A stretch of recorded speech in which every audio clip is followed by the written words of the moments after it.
every sem, parang may nadadagdag na learning. So like, kung last time nagluto-luto, tapos mamaya-maya, merong pagpunta sa community. So, iba-iba talaga. So, engaging siya.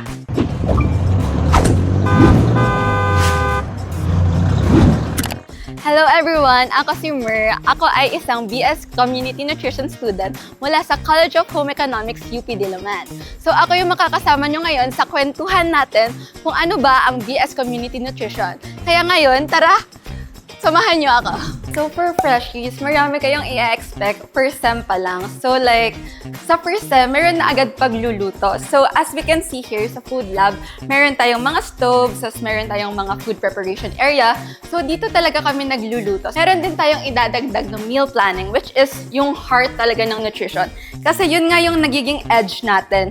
We give food that can help the people be stronger, be healthier, and have a better lifestyle. Ito yung pinaka nakaka-excite for me, which is yung white uniform. So ayun, nagtataka kayo, UPD, merong white uniform? Oo, meron. So hindi lang sa UPM. So if you want matry na UPD at tsaka white uniform, tara na sa CN. May nameplate ka pa. Personal ko na lang na-take. Gusto ko kasi na may nakakain.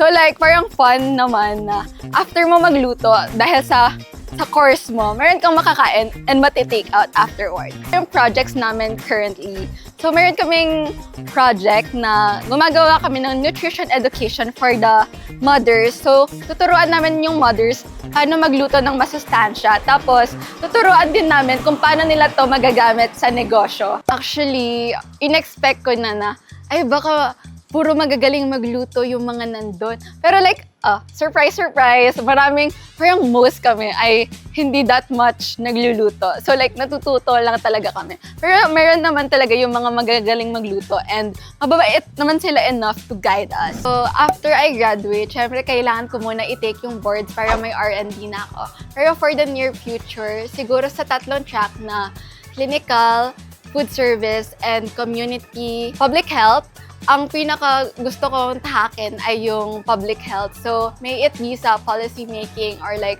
pagpunta sa mga communities para mag-assist sa nutrition activities.